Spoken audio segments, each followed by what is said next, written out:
to Johannesburg, which is tomorrow, 14th, right? 14th, yeah. So tomorrow's the anniversary of Prabhupada's arrival 40 years ago here in Johannesburg. And of course, there's the program. It's planned, or it's going to happen on Saturday in Lodium. I certainly hope you'll all be there. I guess you will. But what I was thinking, well, just one thing to start off with, is that I have, I think it's quite a nice slideshow on Prabhupada in South Africa. Yeah. It's not so long, sort of half an hour, 40 minutes or something along those lines. And it's Prabhupada arriving, and Prabhupada going the first morning.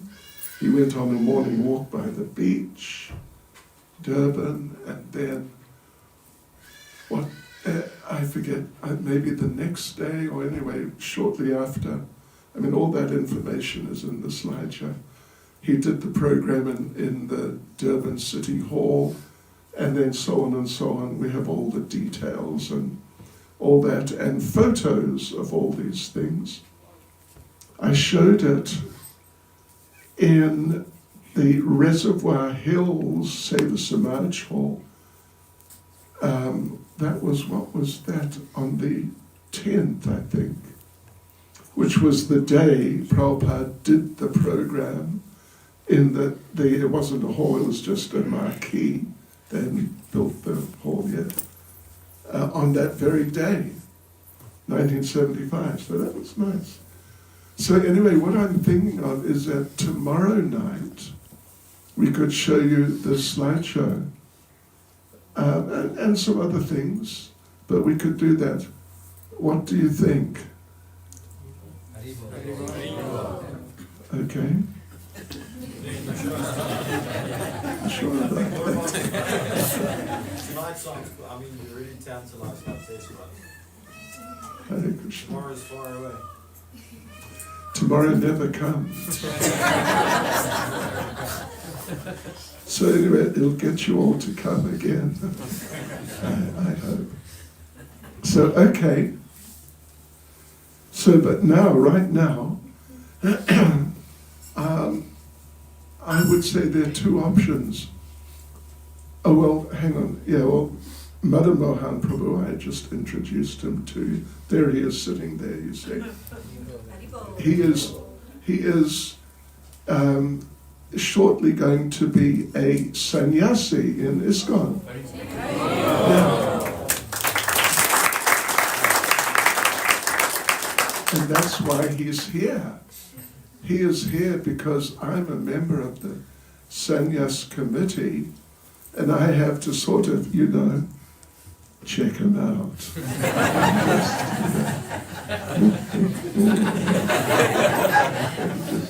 See, is he up to it?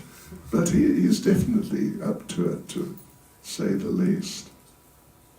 So what we will do, there are two possibilities. One is tell some Prabhupada stories and make a few points about Prabhupada. I can do that for a little while, like maybe 20 minutes or so. Then Madan Mohan Prabhu can also do the same sort of thing, or stories, or some philosophical, understandings from Prabhupada. And then we'll have the Dhammadarastakam. How does that sound? Acceptable. Otherwise, a thought that just sort of popped into my little mind as I was walking in. But you probably already did it. We could talk about the Damodar Leela, but maybe we can do it some other time. But okay. So is it okay then? Are you sure it's okay? Yes. You sure? You sure? Okay. So let's see here. Right.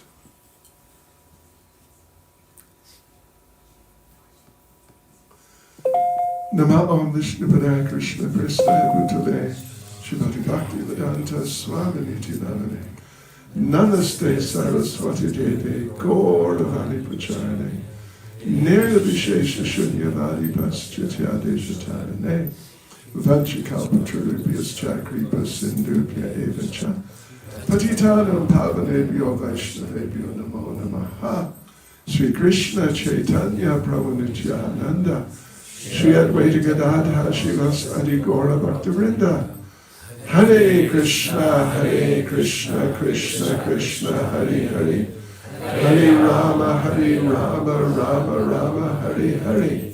And just one other little thing is that, you know, I'm sure some of you at least are aware that we do japa online generally every morning unless we're traveling.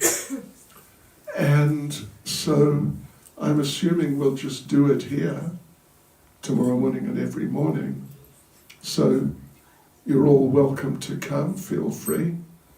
From, I don't know, normally we would start sort of 4:30ish and go to 7, say, or something like that. So feel free to come if you'd like to come. Just right here in the temple room. So now, I tell Prabhupada's stories, but in different places, and I forget when I come back to a place, I forget which stories I've told. So, I don't know which stories I've told here, frankly.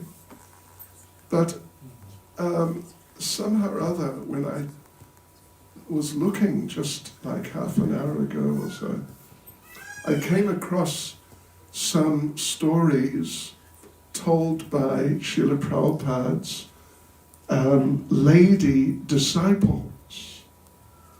So, gentlemen, would it be okay with you if we tell, at least to start off with, a few stories about Prabhupada's lady disciples? Well, you have to say it's all right, don't you? If you don't, then you'll be in hot water.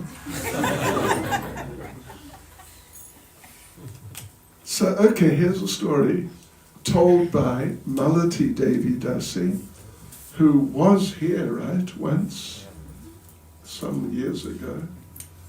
Yeah, I mean, we can always invite her back again, too.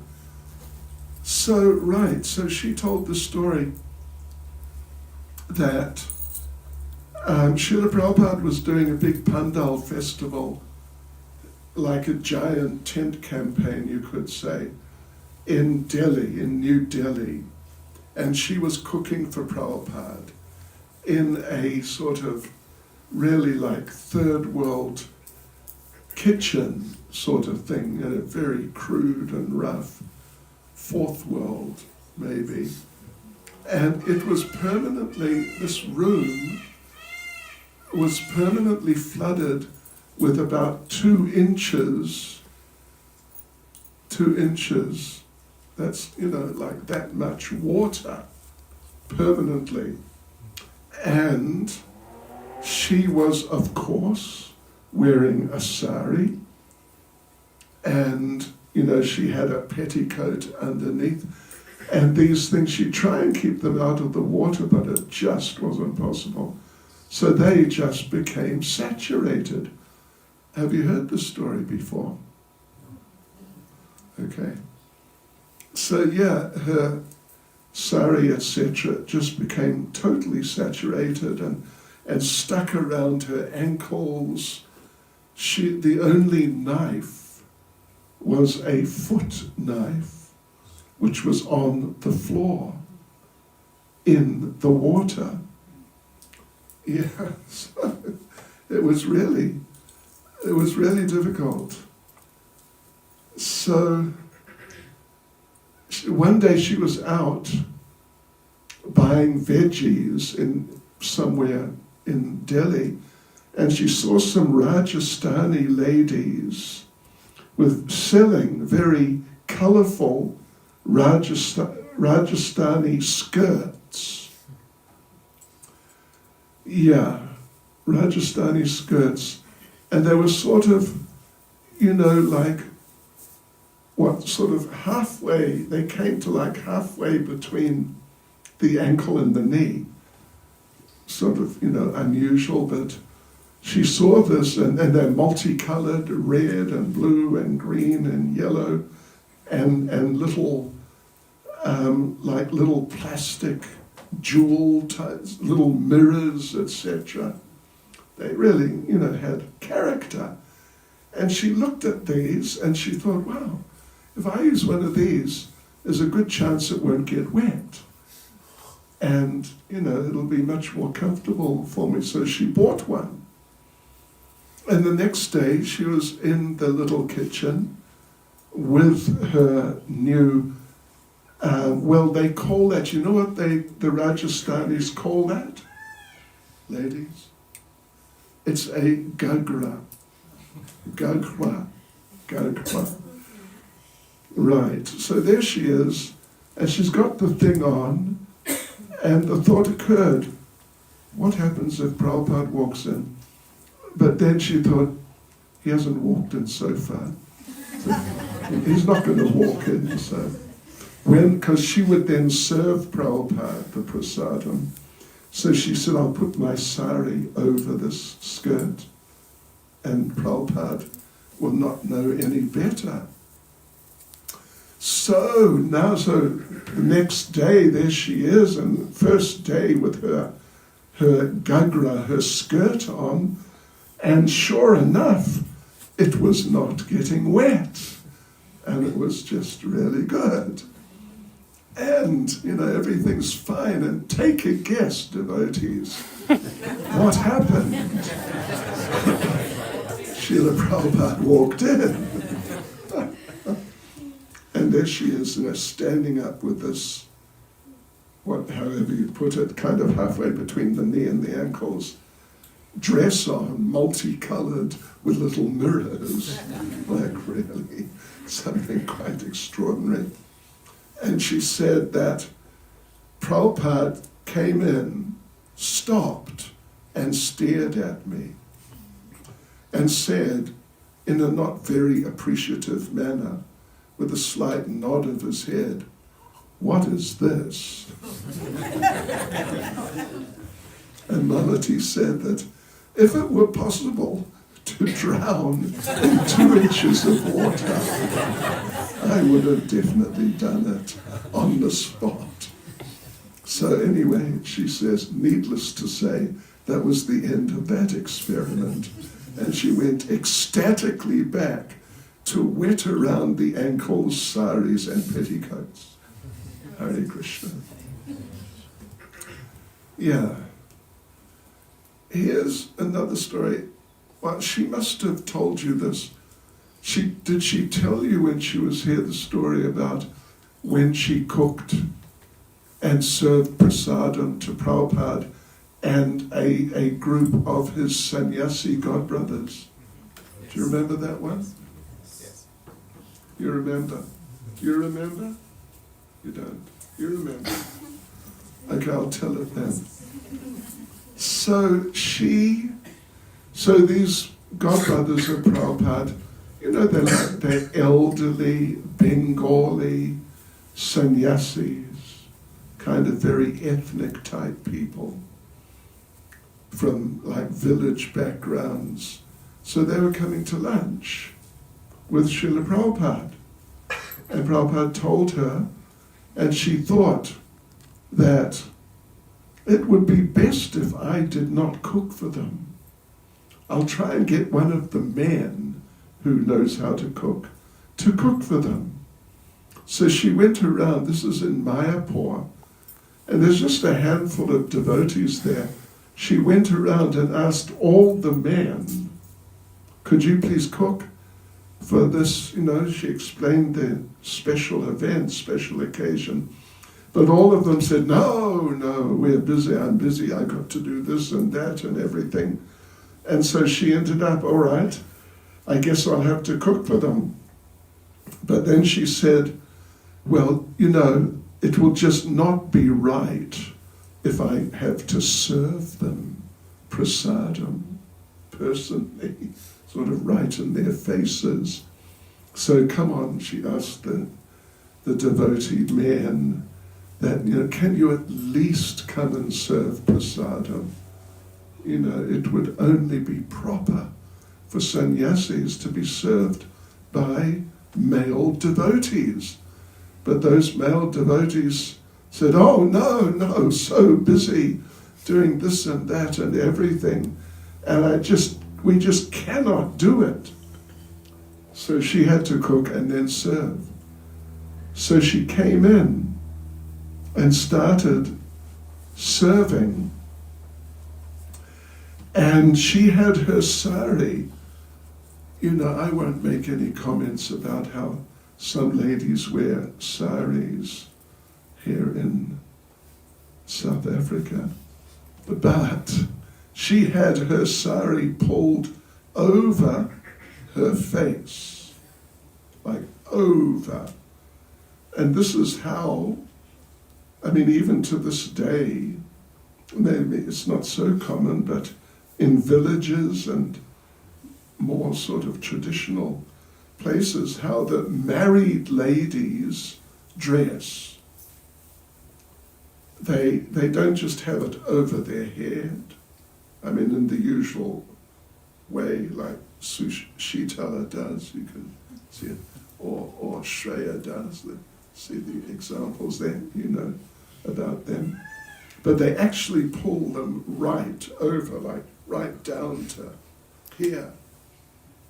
So you just literally can't see their faces, and you wonder how they don't walk into things, because how are they meant to see? But somehow this is what they do. So she was doing this and trying to be as inconspicuous as possible while serving these elderly sadhus prasadam along with Prabhupada. Trying to sort of keep out of the way.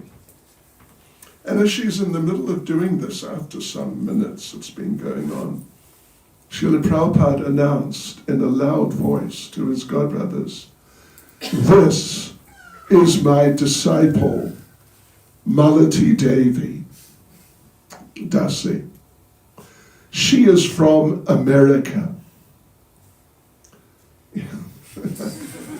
Really calling attention to her. And she, sort of tried to shrivel up. But then Prabhupada said, so now these devotees, they're looking at Malati, and it's all a bit for them, because generally it would never happen, really, for people like that. So they're looking at her, and Prabhupada said, yes, she is my initiated disciple. Prabhupada said, she would slit her throat for me, and I would slit my throat for her. So, you couldn't get much more powerful than that. So, that's what happened. Yes. Here's a story from Mother Lakshmi Moni. I don't know if she hasn't been here. I don't know if you've heard of her. She's very senior Prabhupada disciple, and just extremely nice devotee. So she was serving in Dallas, in Texas, in America, and she was involved in the deity worship. And she just arrived, and she was asked, can you please take care, become like the main pujari for Radha Kalachandji. the Radha Krishna deities there on the altar. They'd been installed about a year before. So she agreed, and she went in to the sort of the rooms in the back where the clothing for the deities and jewelry, etc. was. And as she was cleaning, she found some conch shell eyes. You know, if you've seen pictures, or if you've seen Radha Raman, the famous Radha Raman in Vrindavan, he always wears conch shell eyes. They stick out, and they even stick out, you know, they're kind of like oversized, you could say, not like a normal eye size. They're really very prominent. So she found these. They were in a box, and they were quite large, and she asked some of the devotees that, what are these eyes doing here?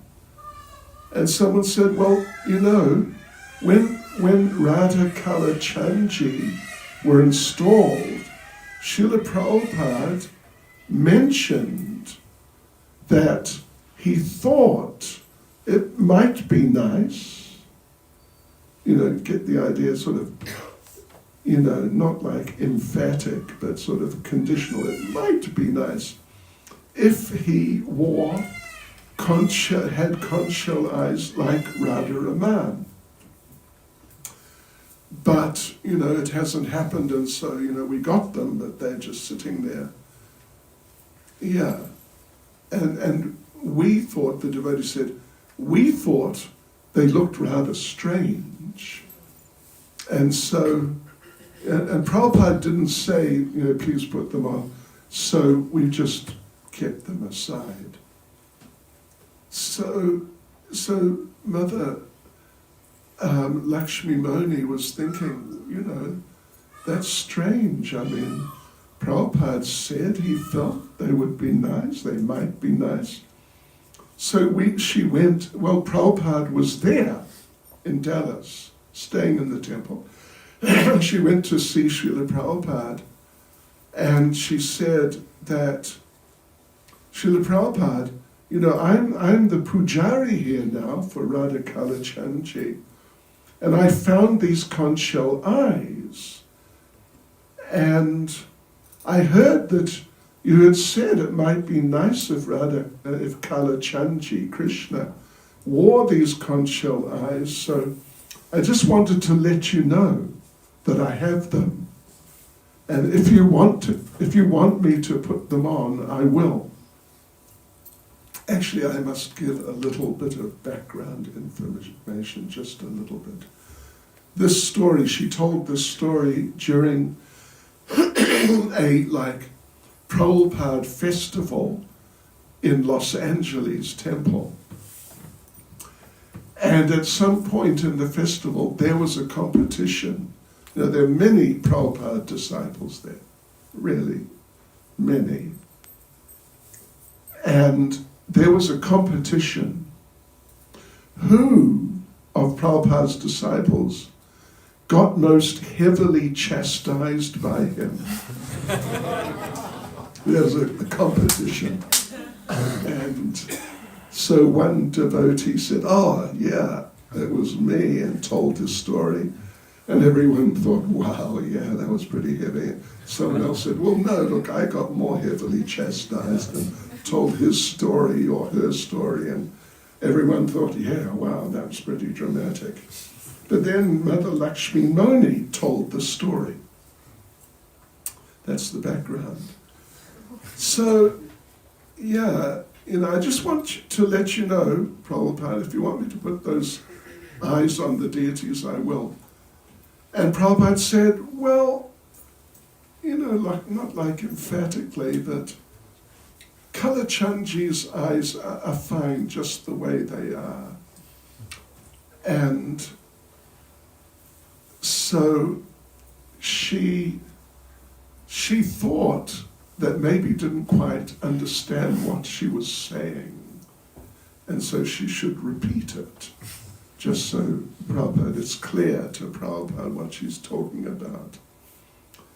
So she asked him a second time, now Srila Prabhupada, I've got these conch shell eyes, and she showed him, and you had said you might prefer that he wears them, so shall we use them?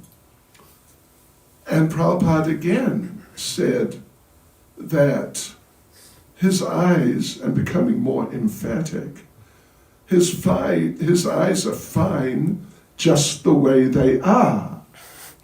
This is now second time. So then again she thought, well, as a disciple, I must make it clear because, I was told that he had liked it so.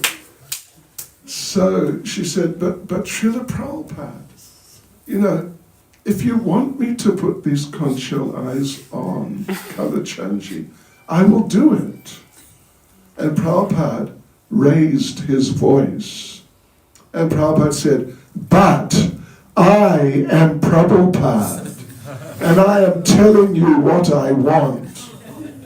Kalachandji's eyes are fine just the way they are.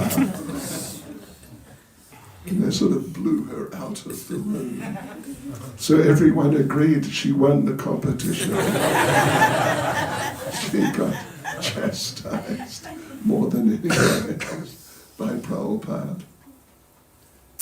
Yeah, so there's a couple of things from these two ladies who are just really, very dedicated devotees. I know both of them very well.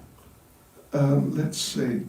I'll tell one more story, and then you're ready, Manmohan Prabhu?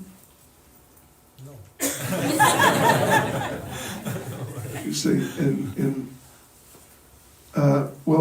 there's, in Afrikaans, there's the saying, or sort of speech phenomenon, dan yet? Or I mean, not da, but what's yes and? Yania. That's in Russian, dan yet. Yeah, Yania. We used to meet them, when we were selling paintings, these Afrikaans ladies, and they would say Yania so much that we used to call them the Yanias.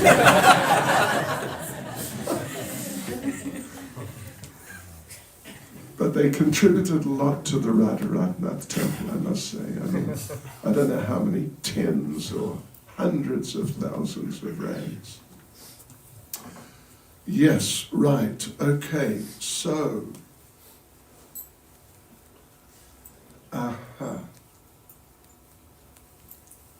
Yeah, so when he says no, it's okay, because it's Yania. Yes, also. Prabhupada told the story, I'm sure many of you have heard the story, about this man, Indian man, sort of like an office worker, a lower level office worker. But he was quite attracted to the English language, although he couldn't speak it, except he knew 3 words. Yes, in English. Yes, no, and, forwards. Very good. Yes, no, very good. And he would try and use them regularly, to impress people that, he speaks English. So, in the office, there's a whole lot of office workers there. And one of the office workers, and not him, stole some money from the boss, somehow or other. And the police came, and they're interviewing all the workers. So now they come to interview this man. And so they ask him in English, Did you steal the money? Yes. Well, will you give it back? No. Well, then we'll have to take you to prison. Very good. That's one of the dangers pictures of playing around with a language you don't understand properly. Yeah. Right, okay, so here's what I consider a very nice story. And actually it was originally told by Srila Bhaktisiddhanta, but Prabhupada took it from him and Prabhupada told it himself. Prabhupada was out on a morning walk somewhere in America, and they're walking through like a sort of upper middle class type of suburb somewhere in one of the cities. You know, nice area. Not like palaces, but really quite a nice area. So they're walking along, and on the road there are cars parked. And Prabhupada saw one car which had the name, you know, as they display the names of the cars. It had the name Thunderbird, which it's a long-standing, very popular Ford, a Ford Thunderbird. So Prabhupada asked the devotees who were walking with him, they stopped and he asked, what is this Thunderbird? Is there such a thing here? And the devotee said, well, not really, Prabhupada. Maybe it's some sort of, you know, like, pardon me for saying it, Red Indian sort of Native American sort of mythological type of creature, something like that. But no, as far as we know, there's not really an actual Thunderbird. And Prabhupada said, well, in India, we have a Thunderbird. His name is Chatak. And this Chatak, it's very extraordinary bird in that it flies around following the rain clouds. And when the rain falls from a rain cloud, the Chatak comes in underneath and drinks the rain as it's falling. And that's all the water that it drinks. Even though down on the ground there may be lakes and rivers and pools and so on, but the Chatak, Thunderbird, it never goes down and drinks the water from those, you know, those places. The Chatak, Prabhupada said, it will only take water as it's falling from the cloud. And Prabhupada said sometimes the Chatak is trying to drink as the rain is falling, but it's, you know, it's a rain cloud, it's like a storm cloud, and there's thunder and lightning. But that doesn't stop the Chatak. The Chatak continues drinking the water as it falls, even though there's thunder and lightning around it. So Prabhupada explained, and it's coming from Srila Bhaktisiddhanta, Prabhupada explained that a devotee is like that. A devotee is like that. Even though there are many people around who can help a devotee and you could say could give some mercy to a devotee, but the devotee will not take mercy from anyone other than Krishna. Only Krishna. And even, Prabhupada said, even sometimes Krishna sends thunder and lightning, meaning there's some like quite demanding test, which is not easy for the devotee to tolerate and persevere through. But the devotee, Prabhupada said, even Krishna sends thunder and lightning, some difficulty, but still the devotee will not turn to anyone else for getting mercy or shelter like that. Yes, so You know, that's a very important principle. Very important principle. To really keep focused on Krishna. And, you know, of course, from time to time, every devotee, or just everyone, gets tested. It's just that's the way it is. It's not a question of if I may get tested by Krishna. It's just a matter of when and how Krishna will test me from time to time. But we must not be sort of, you know, frightened off by that. We must just continue sticking at Krishna's lotus feet. And just like the chatak is drinking the water, just carry on doing our service despite what types of challenges may be there. Hare Krishna. Srila Prabhupada ki jai. So can you give Madan Mohan Prabhu this microphone? Another one, here. I've got one here. Oh, okay, sure. May I remain here in this place? Yeah, sure. Namah Vishnu Padaya Krishna Prishtaya Bhutaneshna Matya Bhakti Vedanta Swaminiti Namane Namaste Saraswati Devi Gauravani Pracharini Nirvishesha Shunyavadi Paschata Desha Tarine. Well, thank you so much, Maharaj, for this very absorbing pastimes of Srila Prabhupada. Just like the example you gave about the Chataka bird that cannot be and wouldn't be satisfied with anything except the rainwater.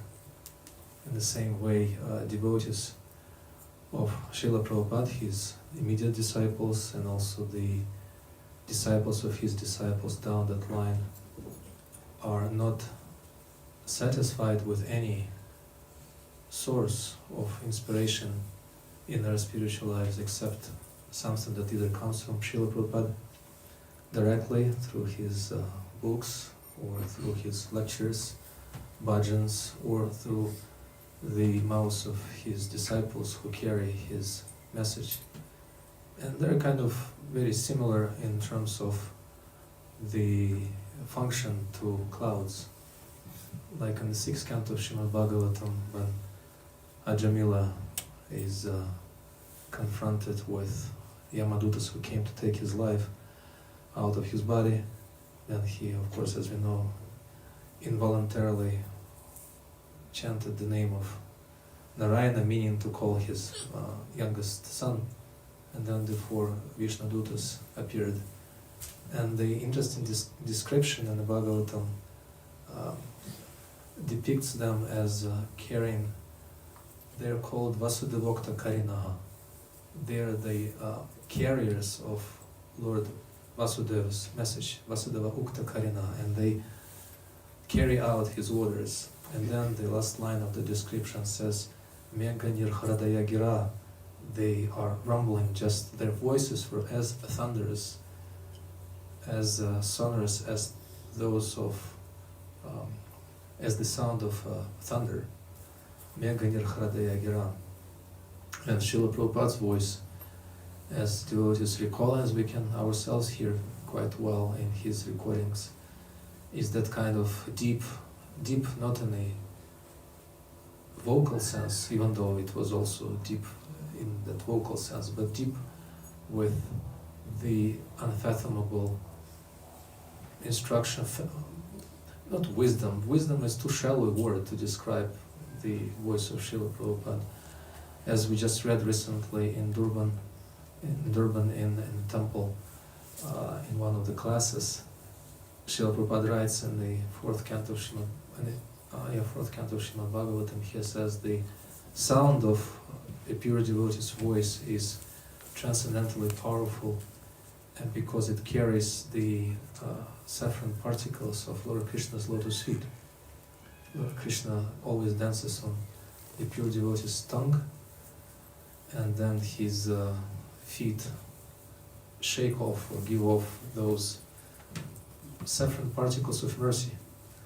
And then the verse Prithu Maharaj says they get carried by the sound vibrations of a pure devotee's voice, and then these vibrations, his words, don't even have to be words, it could be just sounds of his voice. Sometimes, as we remember, Srila Prabhupada would just make some indistinct sounds, like of approval or of disapproval, chastisement or happiness. But even those indistinct words which cannot be formally categorized as Krishna Katha, still, when they enter the ears of devotees, or any people actually for that matter, those saffron particles go right to the heart and change a person's consciousness. So the Prabhupada explains that the words of pure devotee, his voice, not just the words, but the voice of pure devotee is transcendently potent and is capable of waking up a person to his or her true spiritual life, just like an alarm clock. It doesn't really matter what kind of a ringtone you have on your alarm clock, it has to be audible. And so the same manner when we speak about or hear about Prabhupada's stories, his voice or the way he dealt with his disciples, female disciples and male disciples, we can understand through these narrations that Srila Prabhupada was no less of a carrier messenger of Lord Krishna, potent with the words of Krishna and his compassion. Srila Prabhupada explains in Chaitanya Charitamrita that an acharya or pure devotee is called sometimes ashraya vigraha, which means the form of the Lord one has to take shelter of. In other words, Krishna manifests himself in this world through his pure devotees, and it's only through them we can be noticed by Krishna, and only through them we can also understand what Krishna wants us to do and who he wants us to be. And when we hear about these ways Prabhupada dealt with his disciples, there could be different stories. Some of them are humorous, some of them are almost like they almost make us faint because they're so, I would imagine, stressful for those devotees who were the subject of his chastisement and anger, like Mother Lakshmi Muni just quoted that story. But the outcome of all these ways Prabhupada treated his disciples was the same. They became not just Krishna conscious, but somehow they would fall in love with him more and more. So there was some special quality of his mercy, a special quality of his anger, which is another form of mercy, that it would endear all of Prabhupada to all of his disciples, because they could see that his words and the way he treated them was coming through very deep love and compassion. Like Srila Prabhupada writes in one of his letters to, it was Umapati Prabhu, one of the first Prabhupada's disciples. I think he was in the first batch, 11 of 11 devotees who were initiated, and out of those 11, one was lady, Janaki Devi, and the rest, the other 10 were men. And they kind of wandered off with another disciple of Srila Prabhupada. They wanted to establish their own community, assume the title of acharyas, I guess, and somehow it didn't work out so well. And then Srila Prabhupada wrote a letter, which I oftentimes remember. I actually have it here with me. I'm tempted to quote it verbatim, but maybe I could just repeat it, paraphrase it. When he wrote to Umapati after they came back, he said, "When you left us, I cried with tears in my eyes, lamenting my inability to save you, because once the connection with a spiritual master is made through initiation and surrender, can never be broken, and the spiritual master takes it as his lifetime responsibility to deliver the disciple. So if the disciple, influenced by Maya, misunderstands the motives of his spiritual master and goes off and leaves the spiritual path, then the spiritual master, lamenting his own inability to save that disciple, just cries with tears in his eyes. That's what I did," Prabhupada wrote to him. "And now you're back. So I'm happy that you came back, and I wish you all success in your spiritual life." So there are so many stories like that. Prabhupada shows his again, the word humane doesn't do justice to the emotions of pure devotee. He sees all of his disciples as Krishna's eternal associates in the spiritual world, and his words, they're just like chisels. Sometimes, like a sculptor, he takes a slab of stone and then chips away all the unnecessary extra. Like once Michelangelo was a famous sculptor, and he was asked how he managed to create such masterpieces out of slabs of stone, and he said, well, it's very easy, just take a slab of stone and then chip away everything unnecessary, and then what's left is sculpture.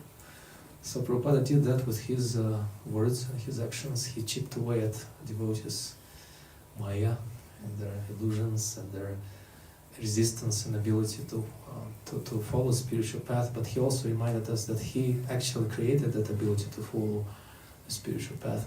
If it were not for Srila Prabhupada, we wouldn't have been, I can safely, confidently say that about myself. Maybe some of you, most of you, all of you would have been just fine in your spiritual lives. Who knows? But people from the West, we know who we are and who we were. But Srila Prabhupada, by his words, he manages to create that ability to, and the desire to serve Krishna. It can only be compared to Lord Chaitanya Mahaprabhu's own potency when, as Prabhupada describes, just by his touch or his glance, or the sound of his name, or just the aroma of his lotus feet, or the dust that was raised by the devotees of Lord Chaitanya, when it would just be carried by the wind and precipitate on someone's heads and become pure devotees. So Srila Prabhupada, I think, has the same potency somehow. Whoever would look at Srila Prabhupada, whoever Prabhupada would look at, they would become devotees. Just like that young man, I think it was, I'm pretty sure it was Giriraj Maharaj, but just to be on the safe side, I won't claim that as a 100% certain fact. He was a young man and he came to our Hare Krishna temple in America because his friend invited him, and he didn't really want to go. He was not into religion, he was a kind of an agnostic of sorts or something, but he didn't really want to get into religion. He came and he listened to a class by Prabhupada. Maybe it wasn't a temple, it was the hall, and he didn't like it. And he went back with the firm conviction he would never come back again. But then a thought came to him a few days later. I should go again to that place, to those devotees, that temple, and check it out, just to make sure that I don't want to go back again. He went, he checked it out, and he was certain that he doesn't want to get involved with that movement, strange people with strange lifestyle.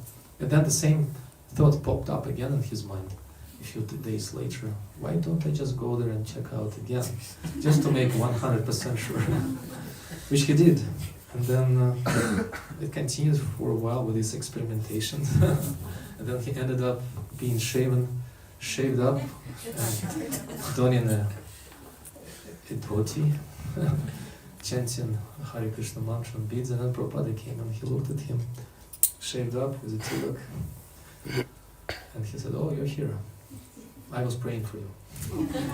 I thought, well, such a nice man, such a nice young man, why doesn't he become a devotee? And Krishna fulfills desires of his pure devotee, something that he himself wouldn't have done. Krishna, he does it because a pure devotee wants that to happen. And Prabhupada writes, and actually it's in his class, and in Mayapur, in one of his classes, commenting on Prahlada Maharaj's prayers. In one of the prayers, Prahlada Maharaj says, prayers to Lord Narasimhadev, asking him to never deprive him of the opportunity to render service to his spiritual master Narada Muni. Narasimhadev offers him an opportunity to go back to the spiritual world, and Prahlada Maharaj says, thanks but no thanks. I'll stay here and I'll serve my Guru Maharaj if you kindly allow. Tava Britya Parshva. And then Prabhupada gives a lecture on that verse, and one of the very interesting, extremely inspiring episodes in that class, he says, so it's more important to be a devotee of Krishna, to be a devotee of Krishna than being a devotee of Krishna directly. Because if a pure devotee of Krishna says something, even if it's wrong, Krishna will fulfill it. Even if it's wrong enough, Krishna thinks, well, my devotee promised, it has to be done. And then Prabhupada says, therefore, if a pure devotee tells you, I'll take you to Krishna Loka, Prabhupada says, you must go there. Even Krishna cannot do that. That's his own words. Even Krishna cannot do that. But if a devotee promises you to take you to Krishna Loka in one lifetime for this meager and the kind of very rudimentary, like primary school kind of level spiritual practice of chanting 16 rounds a day and following the four equality principles, something that we sometimes even have a hard time with. But Prabhupada promised. He said, if you chant 16 rounds at least minimum without offense, if you follow the four equality principles, if you read all our books, if you try to preach, preaching means sharing what you have received from those books with other people, try to make their life as successful, as fortunate as yours, then in one lifetime you'll go. And it's completely impossible. I mean, our acharyas, Vishwanath Chakravarti Thakur, what he does, he explains that it takes minimum 3 lifetimes. But in one lifetime, one has to be in Vrindavan, chanting at least 64 rounds, never leaving the place, dying there, and then taking birth again in Vrindavan, this time as a resident of Vrindavan. You know those you have been to Vrindavan and you know those beggars, children who run around teasing you, pulling on your sari or dhoti and asking ektaka, whatever they ask for. This kind of people, they're already at home with Krishna, and then dying again and taking birth again in a universe where Krishna is manifesting his leelas. And then, if we don't screw up things on the way, we don't mess with our spoil our fortune, then we can go to the spiritual world. But Prabhupada changed it all around. He says, no, one lifetime for this, for Krishna, for 16 rounds minimum, for these four equality principles, little service to Lord Chaitanya Mahaprabhu, I promise you'll go back to the spiritual world. That's only one half of the story. The other half of the story is that he asks Krishna, please, I know they're incompetent, I know they're hopeless, I know they're useless, I know all that, but you're, as he himself writes in his poem to Krishna on board of the Jaladuta ship, he says, only if you are merciful to them, then their life will become successful. So please make me an instrument in your hands, and not just in your hands, but in the hands of my spiritual master, and then they'll have a hope. And I'm ready to do anything for that, even sacrificing my own life, as Srila Prabhupada once said, that I am ready to die with my boots on, just like a soldier on the battlefield. I don't want to die in Vrindavan. Wherever I preach about Krishna, that's Vrindavan. Somebody was actually offering him, he was planning to go to Moscow, since I'm from Russia, so I must say something about that. And Moscow winters are, you can ask Bhakti Chaitanya Maharaj how Moscow winters, or Russian winters. Actually, Maharaj was the GBC or AGBC, co-GBC for Siberia for quite some time, a couple of decades, I think. In Siberian winters, which Maharaj fearlessly ventured into every year, are like minus 30, minus 35, that's warm. Minus 46. 46, yeah. That's kind of, you're getting there, minus 46. And he was going to go to Moscow, and that was winter actually. And then somebody was trying to dissuade him from that plan. He said, no, Prabhupada, let's go to Hawaii. Hawaii is probably the person who told him that he preferred Hawaii over Moscow. It was Govinda Dasi. Oh, Govinda Dasi. They were in Hawaii. It's just coming up, the mango season. Yeah, she said mango season is just coming up, and the mangoes are so sweet. And then Prabhupada retorted, he said, preaching in the snows of Moscow is sweeter than the sweetest of all mangoes. That was his vision. And because of that vision, here we are.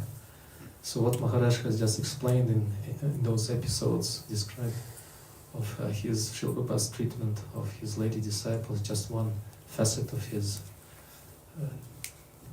very compassionate, father-like nature in which he saw all of his disciples, men or women alike, not just as his disciples, but also as very dear assistants in his mission, who have been sent by Srila Bhaktisiddhanta Saraswati Thakur. That's why he implored them and called on them to step up to the plate and become the next acharyas, the next torchbearers for Lord Chaitanya's movement, and train them equally.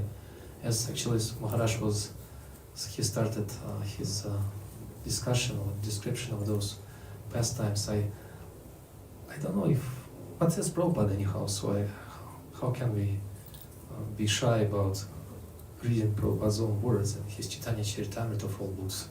And there is a verse, but then Prabhupada's commentary, it sounds a little bit harsh, but again, it's true to Prabhupada's style and his vision. With your permission, Maharaj, may I read one verse from Sri Chaitanya Charitamrita, and that's the Adi Lila 7th chapter, Lord Chaitanya's 5 features. And then he says, it's a verse. It's a verse in which Lord Chaitanya, in which Krishnadas Kaviraj Goswami explains Lord Chaitanya's thought.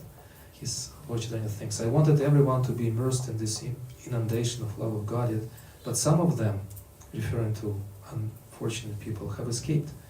Therefore, I shall devise a trick to drown them also. And I won't read the entire purport, but I will just read the relevant part, relevant for Maharaj's choice of reading stories about lady disciples of Prabhupada. He says, sometimes jealous people criticize the Krishna consciousness movement because it engages equally both boys and girls in distributing love of Godhead.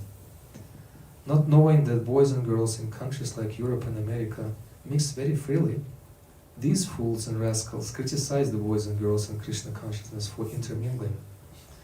But these rascals, Prabhupada's own words, he doesn't attach any name to the term, but I guess it's like, if the shoe fits, wear it. But these rascals should consider that one cannot suddenly change a community's social customs. However, since both the boys and girls are being trained to become preachers, those girls are not ordinary girls, but are as good as their brothers who are preaching Krishna consciousness. Therefore, to engage both boys and girls in fully transcendental activities is a policy intended to spread the Krishna consciousness movement. These jealous fools who criticize the intermingling of boys and girls will simply have to be satisfied with their own foolishness, because they cannot think of how to spread Krishna consciousness by adopting ways and means that are favorable for this purpose. Their stereotyped methods will never help spread Krishna consciousness. Therefore, though what we are doing is perfect by the grace of Lord Chaitanya Mahaprabhu, for it is he who proposed to invent a way to capture those who strayed from Krishna consciousness. So it's very powerful.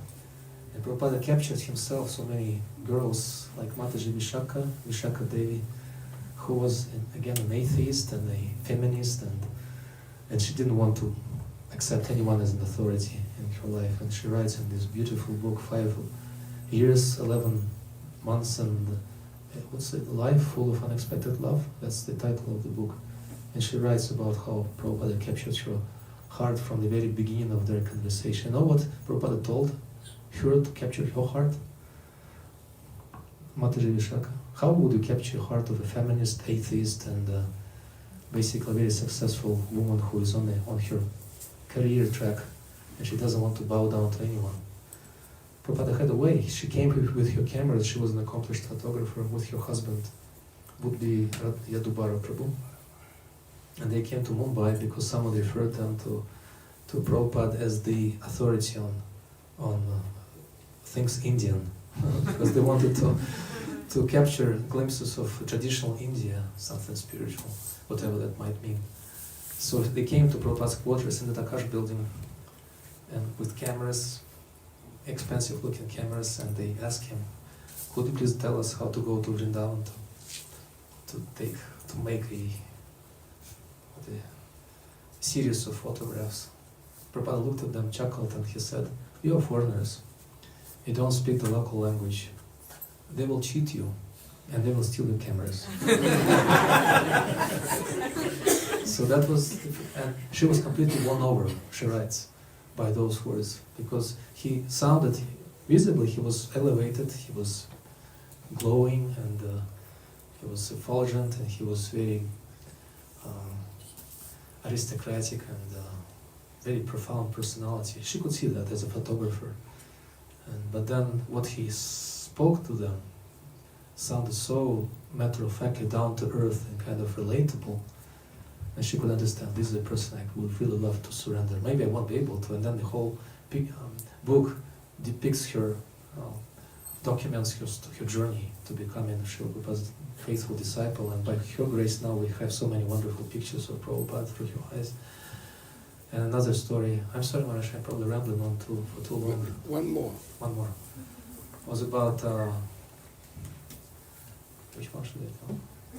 Was about Yamuna Devi, another wonderful, legendary Prabhupada's disciple, who, of all different services, she liked to cook. Prabhupada, she was probably the best in ISKCON at that time. And Prabhupada developed a language, a special language, gesture language, to indicate to her how he rated her cooking for that particular, on that particular occasion. So once Baba Tarini Devi, the sister of Srila Prabhupada, who looked just like Prabhupada, dressed in a sari. That's when they first saw her in Mayapur. She was in white sari with the thick rims, glasses with thick rims, and someone, I don't remember who that was. Maybe it was Yamuna Devi. She wondered, why did Prabhupada put on a sari? Because her face was very similar to Prabhupada's features, the same kind of lips and the nose and the ears and the eyelids and everything. And then she looked closer and she understood it was not Prabhupada. So, and she came to Prabhupada in Vrindavan, and Yamuna Devi really wanted to please her with a Bengali feast. So she went to the market and got the flour, the rice, the dal, all the ingredients that Prabhupada had taught her to use for cooking. And she put together the most opulent and the most intricately cooked feast, Bengali feast, that really tried hard to please. So Prabhupada had and when she served it, offered and served, and Prabhupada, as I said, she writes, actually it was Dina Tarini, her god sister, she wrote that book about Yamuna Devi. So Prabhupada had a language of gestures, gesture language. If he would just rub his stomach like that after completing the meal, that meant that the meal was kind of nice. He was pleased. That was the lowest mark she would ever get. He would always be satisfied. If he rubbed his chest, that means it was very good, it was excellent. If he was cutting gestures like across his throat, that meant that was superb. Then the next level was when he would motion his hand above his head like that. Means like far out, I don't know. Unexplicable. You cannot, no words to explain. And she would get, a few times she would get that kind of assessment. But when she served that feast, and Prabhupada he didn't say a word. He emptied all these katoris with prasadam, and then he piled them up in a sort of pyramid, one atop the other. And he looked at Yamuna, who expectantly was waiting for his assessment, and he just knocked it down with a flick of his fingers. Like, I don't know what's the word in English that could describe that emotion. It was a knockout. Something like that. I guess that's what Prabhupada indicated. That's it. Perfect. But then, of course, Yamuna Devi, sorry Maharaj, this one. Because sometimes, not that she was ever proud, Prabhupada told her, whatever you learn, immediately teach someone else, because otherwise you'll become proud. And that's what she did. She would teach devotees how to sing, how to cook, how to dress the deities, so many other things, how to clean. And there was a competition between Yamuna and Srila Prabhupada in terms of cleaning. Prabhupada let her clean his rooms, and he demanded expected meticulous, impeccable cleanliness after the cleaning session. And Yamuna was trying to get every single speck of dust she could find, and Prabhupada would come and he would inspect his rooms, his quarters after the cleaning.